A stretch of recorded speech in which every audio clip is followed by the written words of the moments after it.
السلام علیکم ورحمۃ اللہ وبرکاتہ۔ الحمد للہ نحمده ونستعینه ونستغفره ونعوذ باللہ من شرور انفسنا ومن سیئات اعمالنا، من يهده الله فلا مضل له ومن يضلل فلا هادي له، وأشهد أن لا إله إلا الله وحده لا شريك له،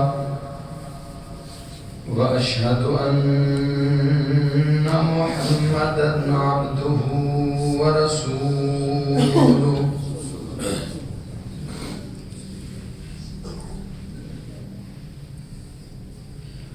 اللهم صل على محمد وعلى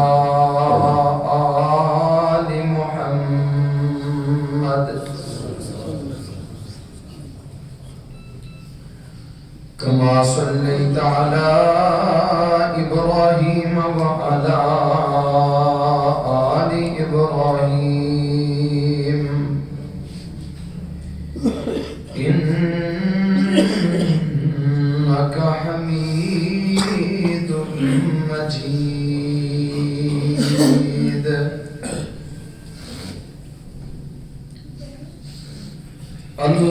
اللهم بارك على محمد وعلى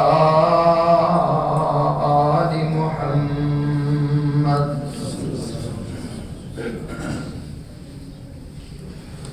كما باركت على إبراهيم وعلى آل إبراهيم إنك حميد مجيد۔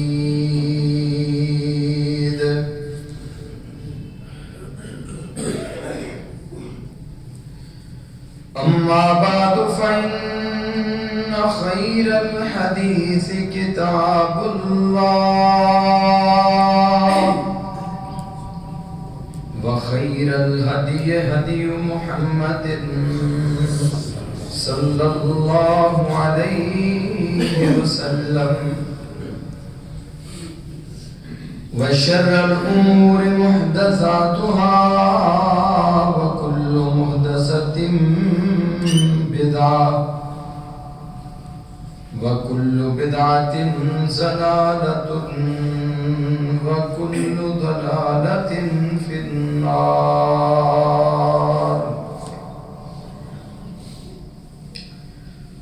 رب اشرح لي صدري ويسر لي أمري واحلل عقدة من لساني يفقهوا قولي، رب زدني علما، رب زدني علما۔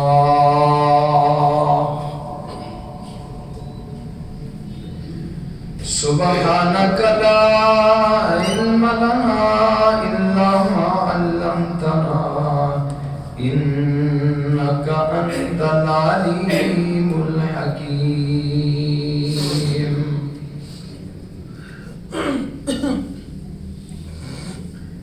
أما بعد فأعوذ بالله السميع العليم من الشيطان الرجيم،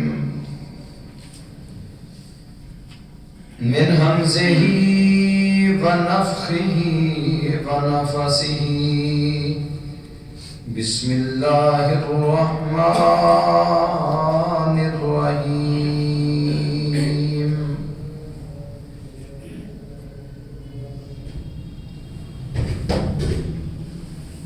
إن الذين يؤذون الله ورسوله لعنهم الله لعنهم الله في الدنيا والآخرة وأعد لهم عذابا مهينا.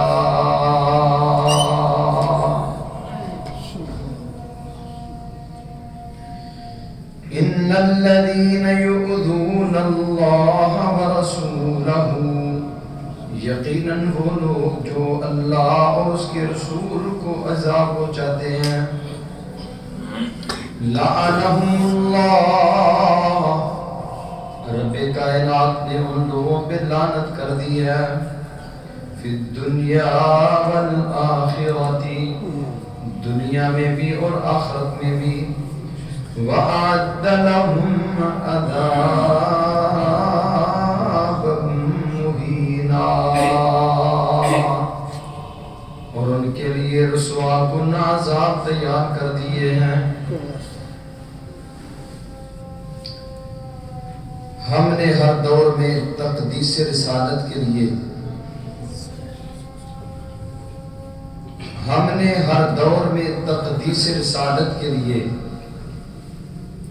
وقت کی تیز ہواؤں سے بغاوت کی ہے،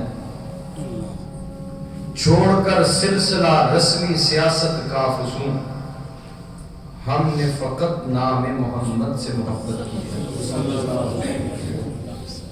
حقیقت کروں گا بیان دوستو، کٹتی ہے تو کٹ جائے زبان دوستو، جس سرزمین پہ ہو نبوت کی توہین، کہیں گر نہ پڑے آسمان دوستو۔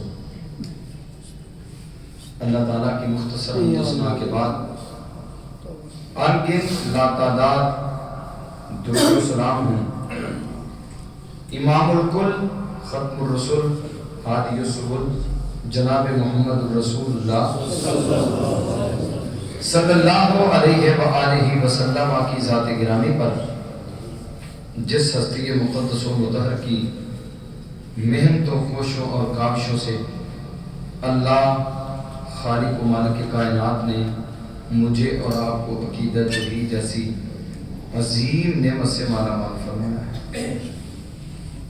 رحمتیں ہوں، بخششیں ہوں صحابہ کرام رضوان اللہ علیہم اجمعین کے مدفنوں پر، جن اللہ کے بندوں نے محمد الرسول اللہ صلی اللہ علیہ وآلہ وسلم کی زبان نبوت سے نکلنے والا ایک ایک کلمہ بڑی دیانتداری کے ساتھ اور بڑی ہی امانتداری کے ساتھ ہم تک پہنچا دیا ہے۔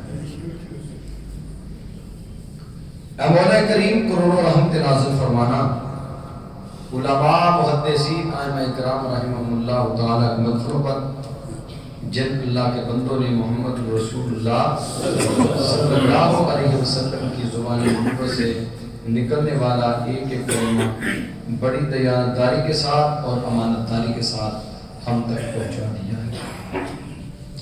عزیز بھائیوں، بزرگوں اور دوستوں، سوشل میڈیا کے ذریعے آپ لوگ بخوبی آگاہ ہیں، دو ممالک نے قرآن کریم کی بے حرمتی کی، سویڈن نے، اور اسی طرح ایک اور ملک ہے انہوں نے، ہندوستان کے ایک پارلیمنٹ کے آدمی نے رسول اللہ صلی اللہ علیہ وسلم کے بارے میں بکواس کی ہے۔ تو اس حوالہ سے چند گزارشات آپ کے پیش خدمت رکھنا چاہوں گا۔ اللہ تعالیٰ سے دعا فرمائیں اللہ ہمیں رسول اللہ صلی اللہ علیہ وسلم کی عزت، حرمت، آبرو کے لیے بھرپور کردار ادا کرنے کی توفیق عطا فرمائے۔ سب سے پہلے چند گزارشات میں قرآن کریم کے حوالہ سے کروں گا۔ قرآن کریم اللہ رب العزت کی کتاب ہے،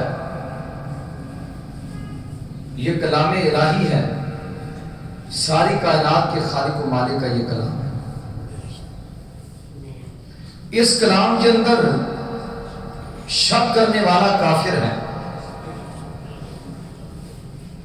جس نے قرآن میں انکار کیا اس کے کفر میں کوئی شک ہے ہی نہیں۔ آپ دیکھ رہے ہیں پوری دنیا کی عیسائیت، پوری دنیا کی یہودیت اپنے آپ کو وہ کہتے ہیں ہم عیسیٰ علیہ السلام کے ماننے والے ہیں، یہودی کہتے ہیں ہم بھی اللہ کے نبیوں کے ماننے والے ہیں، ہم بھی اللہ کے نبیوں کے ماننے والے ہیں۔ مسلمانوں کو بد امن، دہشت گرد یہ قرار دیا جا رہا ہے نہیں، بلکہ دے رہے ہیں عرصہ دراز سے۔ اسی دہشت گردی کی آڑ میں کئی ممالک کی پٹائی بھی ہو چکی ہے، مسلمان لاکھوں کی تعداد میں گاجر مولی کی طرح کاٹے جا چکے ہیں۔ 9/11 کے بعد آج تک عیسائیت نے اور یہودیت نے جو اپنے خبث باطن کا مظاہرہ کیا ہے وہ کسی سے ڈگا چھپا نہیں ہے، لیکن ستم در ستم یہ ہے کہ مسلمان اس قدر بھولے بالے بن چکے ہیں، انہیں اپنے وہ اسلاف بھول گئے۔ انہوں نے بلا دیا صلاح الدین ایوبی کو، انہوں نے بلا دیا امام ابن تیمیہ کی یلغاروں کو، انہوں نے پس پشت ڈال دیا خالد بن ولید رضی اللہ تعالی عنہ کی جنگجوئی کو، انہوں نے رسول کائنات علیہ السلام کی تعلیمات سے روگردانی کی، جہاد کے متعلقہ اترنے والی قرآن کریم کی آیات و بینات سے روگردانی کی، اساطیر اسلام عقبہ بن نافع رضی اللہ تعالی عنہ کی یلغاروں کو بنا دیا،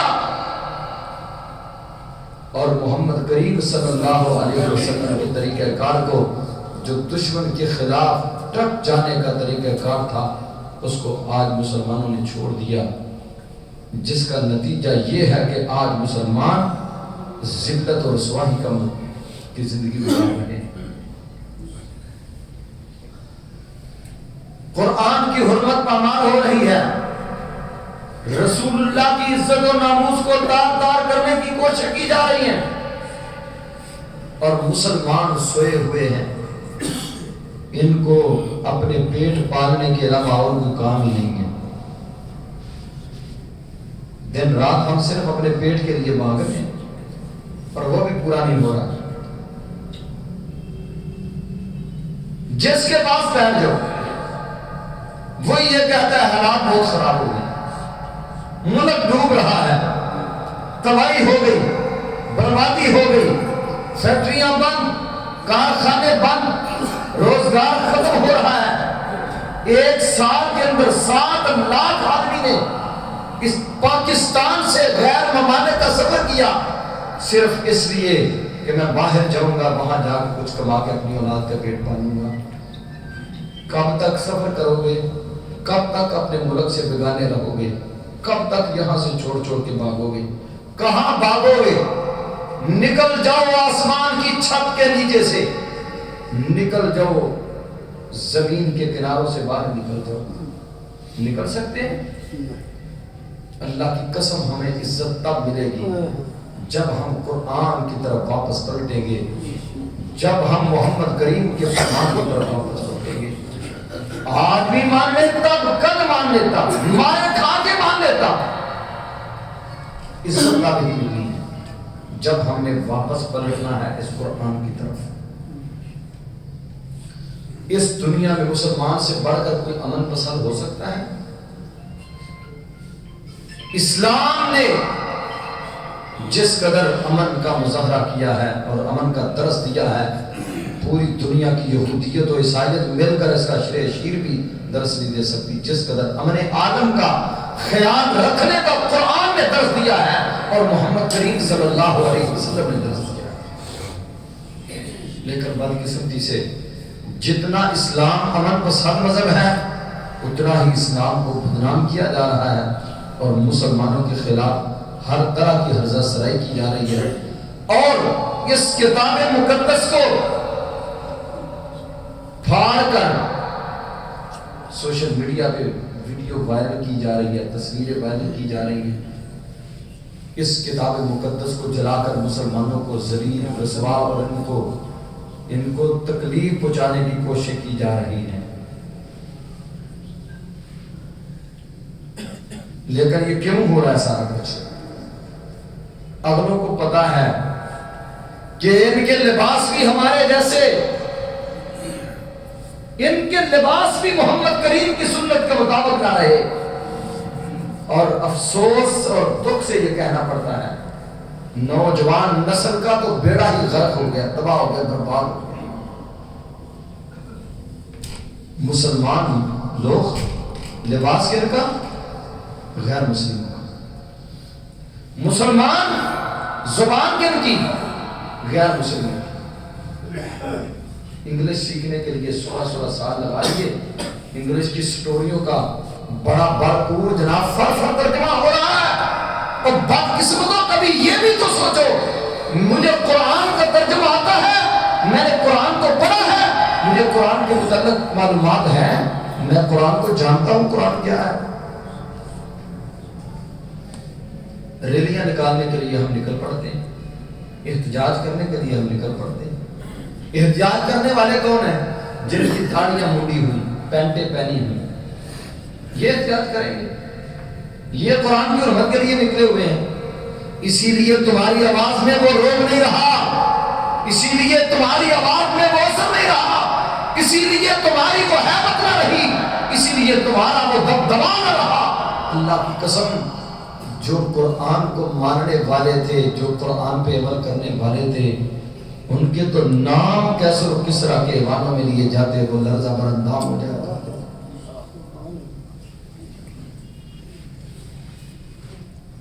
لرزتے تھے، کب کبھی تاری ہوتی تھی۔ ان کی حالت کیا تھی؟ ان کی حالت یہ تھی کہ وہ دشمن کے مقابلے میں نکلنا، مر جانا، قرآن کی عظمت کے لیے، حدیث کی عظمت کے لیے، رسول اللہ کی عزت و ناموس کے لیے مر جانا وہ سعادت سمجھتے تھے۔ آج ہم کیا سمجھتے ہیں؟ ہمارے کیا حالات ہیں؟ ہمارے سامنے قرآن کی بے حرمتی ہو، ہمارے سامنے رسول اللہ کے بارے میں غلط الفاظ کہے جائیں، کسی کو کیا روکو گے؟ تم اپنے چہرے پہ داڑھی سجانے کے لیے تیار نہیں ہو سکے ساری زندگی۔ کیسا مسلمان ہے؟ رسول اللہ سے محبت کے نعرے، اللہ کے نبی کی محبت میں ریلیاں نکالنے والے، رسول اللہ کی محبت اور حرمت کے لیے باہر نکلنے والے، تجھے کیا حرمت سے لینا دینا ہے؟ تو ساری زندگی تو اپنے چہرے پہ داڑھی نہ سجا سکا۔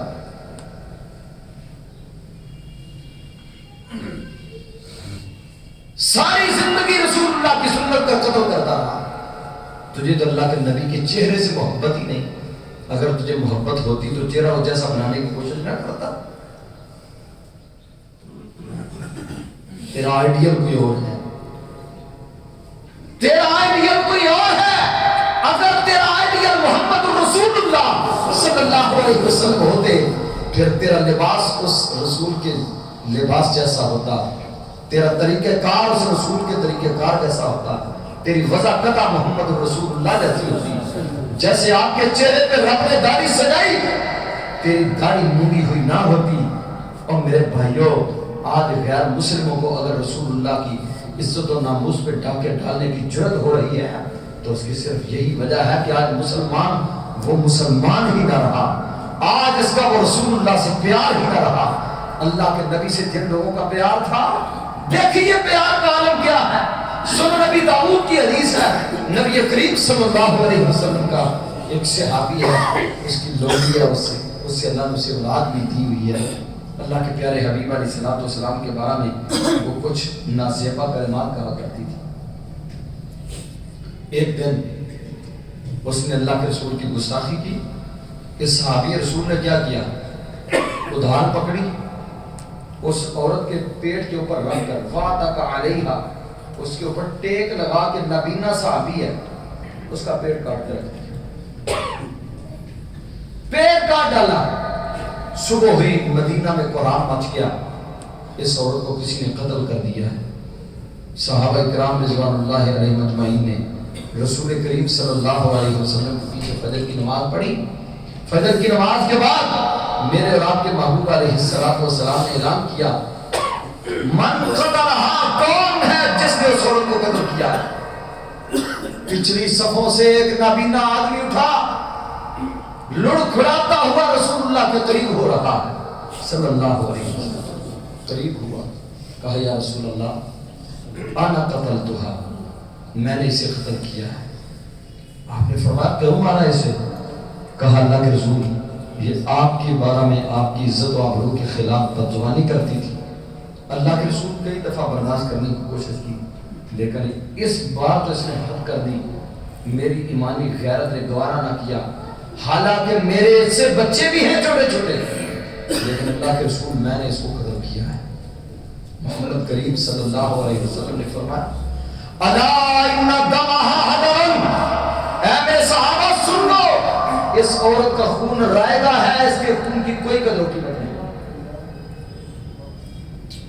وہ نابینا لوگ، نابینا آدمی تھا، اس قدر دینی غیرت تھی، رسول اللہ سے اتنی محبت. آج ہمارا حال اس قدر ابتر ہوتا جاتا ہے. اور بھائیوں جہاں بھی چلے جائیں، جو بھی کر لیں، جو لوگ داڑھی منڈواتے ہیں، میں ان سے میرا سوال اللہ واسطے کرتا ہوں، آپ غصہ نہ کریں، مجھے اللہ کی عظمت کی قسم ہے میں خیر خیر کی بنیاد پہ آپ سے بات کر رہا ہوں. کبھی آپ اکیلے بیٹھ کے سوچے تو صحیح، پوری زندگی میں نے رسول اللہ کی سنت کا قتل کیا، آج تک مجھے فائدہ کیا ہوا؟ کیا فائدہ؟ یہ بڑی دکھ بھری داستان ہے. اس سے بڑھ کر دکھ اور کیا ہو کہ آج مسلمان اپنا چہرہ رسول اللہ کے چہرے جیسا بنانے کی کوشش نہیں کرتا، سمجھنے میں خوبصورت نہیں لگتا. میں آپ کو اللہ کا واسطہ دے کے پوچھتا ہوں، مجھے بتلائیں اس کرۂ ارض کے اوپر، آسمان کی نیل کو چھت کے نیچے، زمین کی پشت پر کوئی محمد کریم سے بڑھ کر کسی ماں نے حسین جنا ہے؟ کیوں جی؟ سارے نہیں بول رہے. کسی ماں نے اس ہستی سے بڑھ کر کوئی حسین جنا ہے؟ ڈاکٹر اقبال نے شعر پڑھنا سارے آیتی سے مان کہتے ہیں چھڑ جو رسول کریم صلی اللہ علیہ وسلم سے بڑھ کر کسی ماں نے کوئی آج تک حسین نہیں جنا. آپ کے چہرے پہ داڑھی سجائی کس نے؟ رب نے سجائی. اگر داڑھی عیب ہوتا، اگر داڑھی حسن کے منافی ہوتی تو رب اپنے رسول کے چہرے پہ سجانے کی اجازت دیتا. اور میں نے تو حدیث کی کتابوں میں یہاں تک پڑھا ہے کہ داڑھی سنن المرسلین ہے. اللہ کا کوئی نبی ایسا نہیں آیا دنیا میں جس اللہ کے نبی کی داڑھی نہیں، جس نے اپنے چہرے پہ داڑھی نہ سجائی. اور میرے بھائیوں، ہم اپنی وضاحت تو پہلے رسول اللہ کی سنت کے مطابق کریں. ہم اپنے طریقہ کار تو رسول کریم کی طرح بنانے کی کوشش کریں. ہم اپنا لباس تو نبی ہاشمی صلی اللہ علیہ وسلم کی طرح پہننے کی کوشش کریں. جب ہمارے کام درست ہو گئے اللہ کے فضل و کرم سے اس وقت ہم ٹھیک ہو جائیں گے. اس وقت ہمارے اوپر غیر مسلم نہیں دوڑیں گے.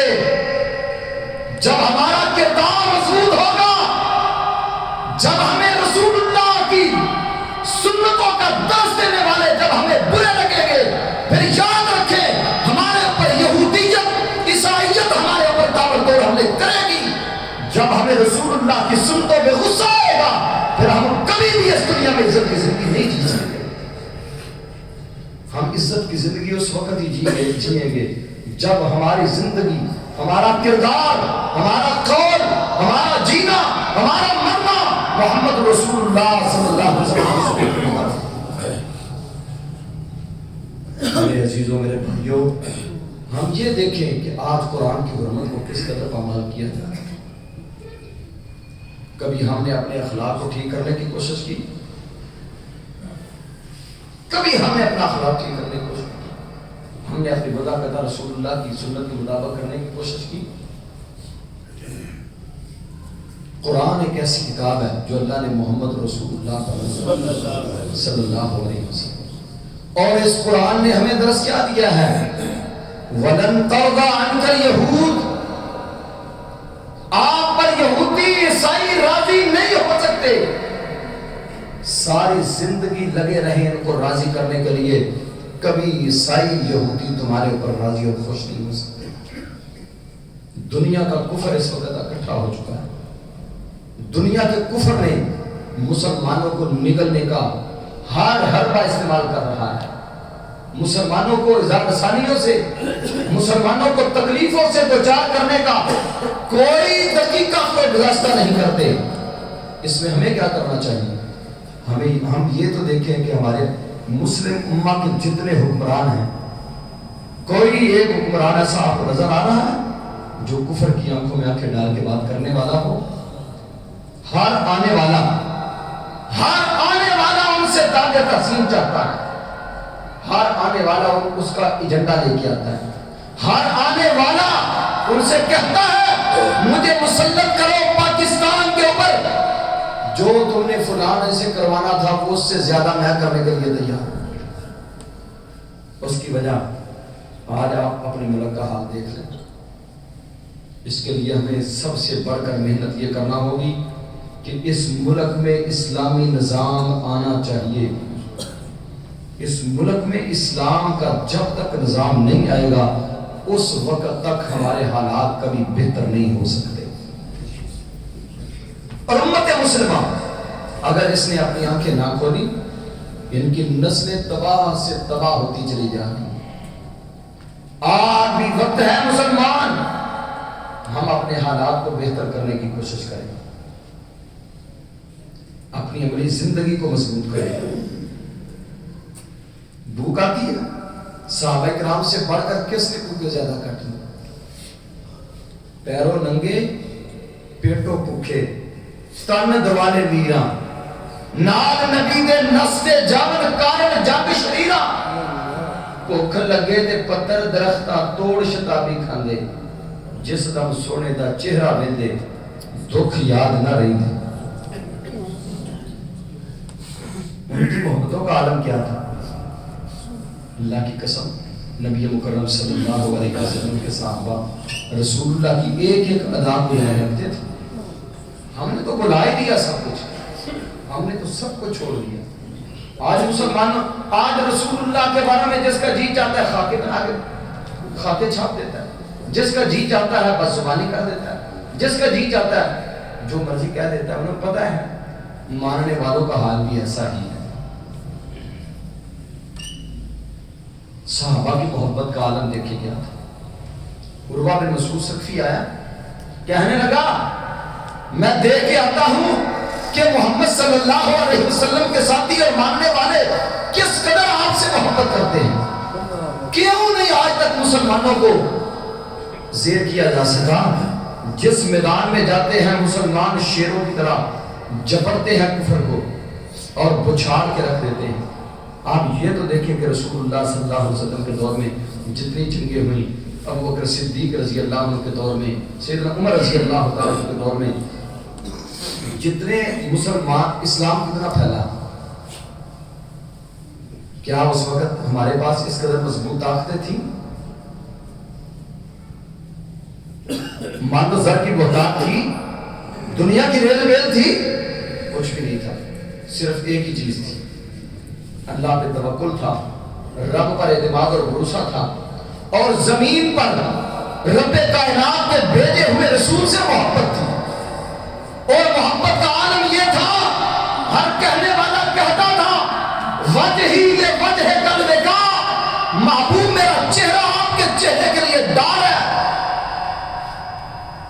وجہی لے وجہ کل وقا، نفسی لے نفس کل فدا، میری جان آپ کی جان کے لیے قربان، میرا چہرہ آپ کے چہرے کے لیے قربان.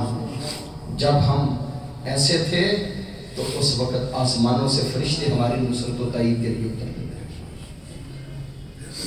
خالد بن ولید رضی اللہ عنہ عمر بن خطاب رضی اللہ تعالیٰ عنہ، عبیدہ بن جراح رضی اللہ تعالیٰ عنہ، دیگر صحابہ کرام علی المرتضیٰ رضی اللہ تعالیٰ عنہ، کوئی ان کے پاس کوئی علیحدہ سے طاقتیں نہیں تھیں، وہ طاقت ایمان کی طاقت تھی، اپنے رب پر ایمان مضبوط تھا، رسول اللہ سے محبت مضبوط تھی، جس کے سلسلہ میں جب نکلتے تھے دین اسلام کے لیے کائنات کی کوئی طاقت ان کے رستے میں بند نہیں پہنچ سکتی تھی۔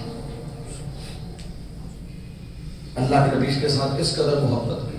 عروہ بن مسعود ثقفی کہتا ہے، ابھی مسلمان نہیں ہوئے تھے، کہتا ہے میں جا کے دیکھوں تو صحیح، کسی میدان میں یہ ہرتے ہی نہیں ہیں، ہر میدان میں مارکا آرائی میں شیروں کی طرح دلیروں کی طرح کود پڑتے ہیں اور کفر کے پرخچے اڑا کے کر واپس چلے جاتے ہیں۔ کیا وجہ ہے اس کی؟ کہتا ہے جب میں قریب آیا آ کے میں نے دیکھا اللہ کے نبی کے ساتھ محبت کا عالم یہ ہے، ہماری محبتوں کے حال ہماری محبتوں کا حال وہ ہم خود اپنے ہی دامن میں اپنے من میں ذرا ڈھونڈ کے دیکھیں، صحابہ کی محبتیں کہاں اور کہاں ہم، پھر ہمارے ساتھ سلوک یہ کیوں نہ ہو جو ہمارے ساتھ ہو رہا ہے۔ میرے عزیزو، نبی مکرم سے اس قدر وفا، اس قدر پیار، اس قدر محبتیں، اللہ کی قسم۔ عروہ بن مسعود ثقفی ابھی مسلمان نہیں ہوئے تھے، غیر مسلم تھے، کہتے ہیں اللہ کی قسم میں نے دنیا کے بڑے بڑے شاہوں کے درباروں میں گیا ہوں، نجاشیوں کو میں نے دیکھا، رومیوں کو میں نے دیکھا، ارامنیوں کو میں نے دیکھا، دنیا کے بڑے بڑے حکمرانوں کے درباروں میں گیا ہوں، لیکن جو مناظر میں نے محمد کریم کے دروازے پہ دیکھے ہیں وہ کسی اور جگہ پہ مجھے نظر نہیں آئے۔ مکہ والوں نے کہا عروہ بتلاؤ تو صحیح کیا دیکھ کے آئے ہو؟ کہتا ہے کیا پوچھتے ہو؟ جب رسول اللہ کی بات آتی ہے صلی اللہ علیہ وسلم، جب نبی مکرم صلی اللہ علیہ وسلم کی بات آتی ہے، اذا تکلم خفضوا اصواتهم، جب کائنات کے امام گفتگو کرتے ہیں اس قدر توجہ سے سماعت کرتے ہیں کأن علی رؤوسہم الطیر، ایسے لگتا ہے جیسے ان کے سروں کے اوپر پرندے بیٹھے ہوئے ہیں، اس قدر توجہ سے آپ کی بات سنتے ہیں۔ اگلی بات، وَإِذَا تَوَزَّعَ، جب آپ وضو کرتے ہیں، قَادُوا يَقْتَطِرُونَ عَلَى وَضُوئِهِ، یوں محسوس ہوتا ہے پانی کے ایک ایک قطرے کے لیے یہ لڑ لڑ کے مر جائیں گے۔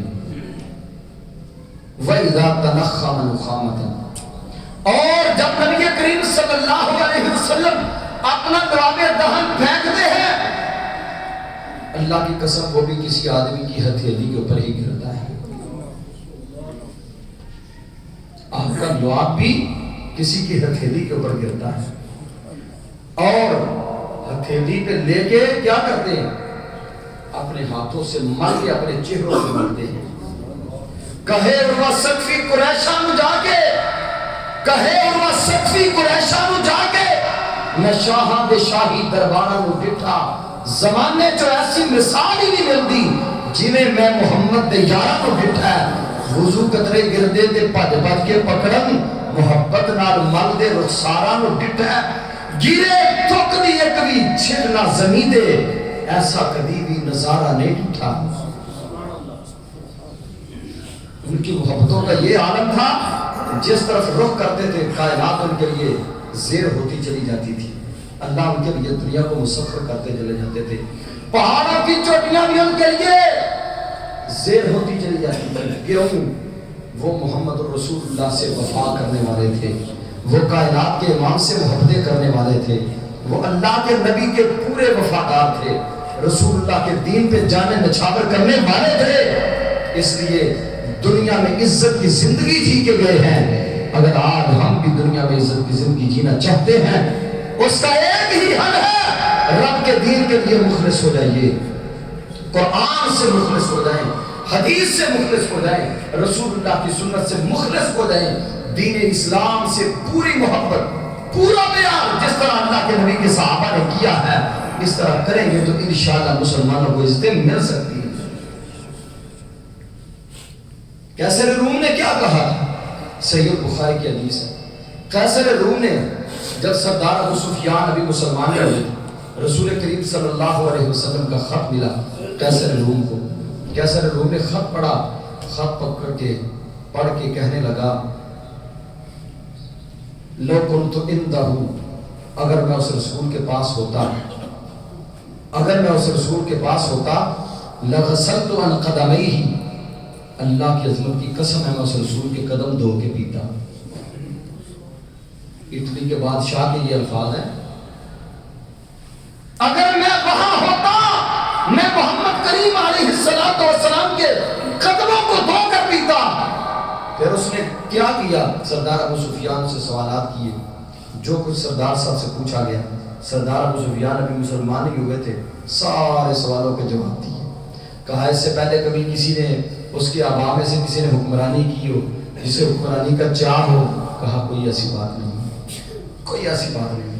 رسول کریم صلی اللہ علیہ وسلم فرماتے ہیں لوگوں میرے سے تم ڈرتے ہو، میرے سے میری حیبت سے تم پریشان ہوتے ہو، اللہ کی قسم میں تو ایک ایسی عورت کا بیٹا ہوں، ایسی عورت کا بیٹا ہوں جس کو اپنے گھر میں کھانے کے لیے کبھی گوشت بھی میسر نہ تھا۔ تو اللہ کی بندی کیا کرتی تھی؟ گوشت کے ٹکڑے سکھا لیتی تھی، بڑیاں بنا لیتی تھی، جب جی چاہتا اس سوکھے ہوئے گوشت کو پھر پکا کے کھا لیتی تھی۔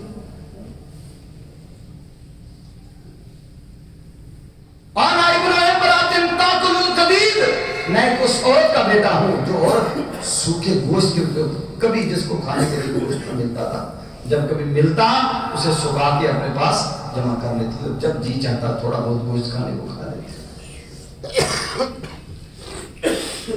اور نبی مکرم صلی اللہ علیہ وسلم کا جب کیسر روم نے تذکرہ کیا، اس نے پھر سارے عیسائیوں کو کہا، سارے عیسائی وزراء کو بلایا، پارلیمنٹ میں جمع کیا، جمع کر کے کہنے لگا محمد صلی اللہ علیہ وسلم پر ایمان لے آؤ۔ ہاشو حمر الوحش، ایسے باغے جس طرح وحشی گلے باغتے، اس نے پہلے بندوبست کیا ہوا تھا۔ اس نے دروازے بند کروا دیے، دروازے بند کروانے کے بعد کہنے لگا میں سوچتا تھا آپ کو اگر یہ دعوت دیتا ہوں آپ کیا کہتے ہو، کہیں اس کی طرف پلٹ تو نہیں جاتے ہو؟ تو اس کا مطلب تم اپنے موقف کے اوپر پکے ہو۔ اندر سے مان لیا، اقرار کر لیا کہ رسول اللہ صلی اللہ علیہ وسلم سچے۔ جب سارے سوالات کیے سردار ابو سفیان سے، کہنے لگا سردار صاحب جو باتیں میں نے آپ سے پوچھی ہیں اور آپ نے ان کا جواب دیا ہے، اللہ کی قسم اٹھا کر کہہ رہا ہوں سن لو سردار ابو سفیان، آپ بھی سن لو، ایک وقت آئے گا ان کان ما تقول حقا، جو آپ کہہ رہے ہو اگر سچ کہہ رہے ہو، حق کہہ رہے ہو، پھر سنو فَسَيَمْلِكُ مَوْضِعَ قَدَمَيَّ هَاتَيْنِ، ایک وقت آئے گا اٹلی کے ایوانوں کے اوپر پرچم لہرائے گا تو محمد رسول اللہ کے دین کا ہے۔ پھر وہ وقت مسلمانوں نے دیکھا اٹلی فتح ہوا، فتح کرنے والے کون تھے؟ مسلمانوں نے فتح کیا، سیدنا عمر رضی اللہ تعالیٰ وہاں گئے اور جو جانے والا تھا اس کی قمیض کو 18 جگہ پہ پیبند لگے ہوئے، 22.5 لاکھ مربع میل کا حکمران تھا اور قمیض کو 18 جگہ سے ٹانکے لگے ہوئے تھے۔ کہنے والے نے کہا اگر خچر پہ سوار ہو کے جاؤ گے، اچھا لباس پہن کے جاؤ گے، بڑی بات ہوگی۔ کہا اگر اللہ کے نبی نے تجھے سمت کا امین نہ کہا ہوتا، کوڑے مار مار کے آپ کے کمر کو سیدھا کر دیتا۔ تم کیا سمجھتے ہو عزت لباس میں ہے، عزت اچھی سواریوں میں ہے؟ اعزنا اللہ بالاسلام، اللہ کی قسم ہم ذلیل اور حقیر لوگ تھے، اللہ نے ہمیں اسلام کی وجہ سے عزت عطا فرمائی۔ میرے بھائیو، اسلام کیا ہے؟ اسلام قرآن کی شکل میں ہمارے پاس موجود ہے، اسلام ہمارے پاس رسول اللہ کے حدیث کی شکل میں موجود ہے۔ اگر آج بھی ہم اسلام سے مخلص ہو جائیں، قرآن سے مخلص ہو جائیں، اپنی وضاقتہ محمد رسول اللہ صلی اللہ علیہ وسلم کے طریقے کے مطابق بنا لیں، مسلمان عزم کر لیں ہم نے آپ کی لائی ہوئی شریعت کے مطابق زندگی گزارنی ہے، اللہ کے فضل و کرم سے کائنات کی کوئی طاقت مسلمانوں کی آنکھ میں ہاتھ ڈال کے بات کرنے کے قابل نہیں ہے۔ آج اگر ہمیں گاجر مولی کی طرح کاٹا جا رہا ہے، جس کا جی چاہتا ہے ہمارے اوپر چڑھائی کر لیتا ہے، ہمیں بھیڑ بکریاں بنایا ہوا لوگوں نے، اس کی یہی وجہ ہے آج مسلمان دین اسلام سے بیگانے ہو گئے۔ جب دین اسلام سے بیگانے ہو گئے، یہ قرآن کی حرمت کو تمام کیا جا رہا ہے، رب کائنات کی مضبوط رسی ہے، طرفہ بید اللہ، اس کی ایک سرا اس کا رب کے ہاتھ میں ہے اور اس کا ایک سرا تمہارے ہاتھ میں ہے۔ جب تک تمہارے ہاتھ میں اس کا سرا رہے گا اس وقت تک دنیا کی کوئی طاقت تمہیں نقصان نہیں پہنچا سکے گی۔ جب تمہارے ہاتھ سے اس کا سرا چھوٹ گیا پھر سمجھ لو کہ تمہارے اوپر دشمن جب دوڑیں گے، اور آج مسلمانوں کے ہاتھ سے یہ سرا چھوٹ چکا ہے۔ صرف ہم دعوے کی حد تک ہے، باتوں کی حد تک ہے، باتوں کی حد تک ہم زمین و آسمان کے قلابے ملا دیتے ہیں، لیکن جہاں تک بات ہے عملی زندگی کی، عملی زندگی کا ہمارا حال یہ ہے کہ ہم رسول اللہ کی ایک سنت کو بھی اپنے چہرے پہ سجانا مشکل سمجھتے ہیں۔ یہ ہماری عملی زندگی کا حال ہے۔ یہ طرفہ بید اللہ و طرفہ بایدیکم، اس قرآن کا ایک سرا اللہ کے ہاتھ میں ہے، ایک تمہارے ہاتھ میں ہے۔ فرمایا جب تک اس کے ساتھ چمٹے رہو گے تمہاری عزتیں بحال رہیں گی، تمہاری آبرو ریزی نہیں ہوگی، تمہاری عزتیں پامال نہیں ہوں گی، تمہارے آنگن نہیں نوچے جائیں گے، تمہارے بچوں کو ذبح نہیں کیا جائے گا، تمہاری عزتیں خراب نہیں ہوں گی۔ جب تم قرآن سے وابستہ رہو گے تمہیں عزت رب عطا کر کے رکھے گا۔ ان اللہ یرفع بہذا الکتاب اقواما ویضع بہ آخرین، اللہ کی قسم اس قرآن کی وجہ سے رب عزتیں دیتا ہے۔ اور دنیا میں سب سے عزت ترین عزت والا معاشرہ، بلند ترین عزت کی چوٹیوں پہ فائد معاشرہ کس کا تھا؟ بولنے کس کا تھا معاشرہ؟ اللہ کے نبی کا معاشرہ تھا، میرے ابو بکر کا معاشرہ تھا، میرے عثمان کا دور تھا، علی المرتضیٰ کا دور تھا، بہترین دور۔ خیر القرون کرنی، خیر القرون کرنی، ثم الذین یلونہم، ثم الذین یلونہم، ثم الذین یلونہم۔ کون سا زمانہ بہترین زمانہ تھا؟ جس زمانے میں مسلمان اس قرآن کے ساتھ چمٹے ہوئے تھے، وہ عزتوں آبروؤں سے لدا ہوا زمانہ تھا، معمور اور بھرپور زمانہ تھا۔ مسلمان عزت کی زندگی جیتے تھے، کسی کو کوئی جرأت نہیں ہوتی تھی کہ وہ مسلمان کی طرف میری آنکھ بھی دیکھ سکے۔ جب سے ہم ہمارے ناطے قرآن سے ٹوٹ گئے اس وقت سے ہم اپنے رب سے بیگانے ہو گئے، اور جب رب سے بیگانے ہو گئے پھر آج ہم اپنا حال دیکھ لیں کیا ہے۔ دعا فرمائے اللہ ہمیں قرآن کا پیار نصیب فرما دے، اللہ ہمیں دین اسلام سے وفاداریاں نبھانے کی توفیق عطا فرما دے۔ اے اللہ مسلمانوں کو عزت والی زندگی عطا فرما دے۔ اے اللہ تیرے قرآن کی حرمت کو پامال کرنے کی کوشش کی جا رہی ہیں، اللہ تیرے رسول کے بارے میں زبان تان کو دراز کرنے والے تیرے رسول کے بارے میں بد زبانی کر رہے ہیں، اللہ ہمیں ہمت عطا فرما دے، اے اللہ ہمیں طاقت عطا فرما دے، ہمیں توفیق عطا فرما دے، ہم قرآن کے دشمنوں کے خلاف بسر پیکار ہو جائیں، تیرے رسول کی عزت پہ ڈاکے ڈالنے والے، تیرے رسول کی حرمت کے خلاف باتیں کرنے والے، اللہ ہم ان کے خلاف سیسا پلائی ہوئی دیوار بن جائے۔ اللہ مسلمانوں کو عزت و عظمت والی زندگی نصیب فرما دے، عظمت اور عزت رفتہ عطا فرما دے۔ اقول قولی ھذا استغفر اللہ لی و لکم۔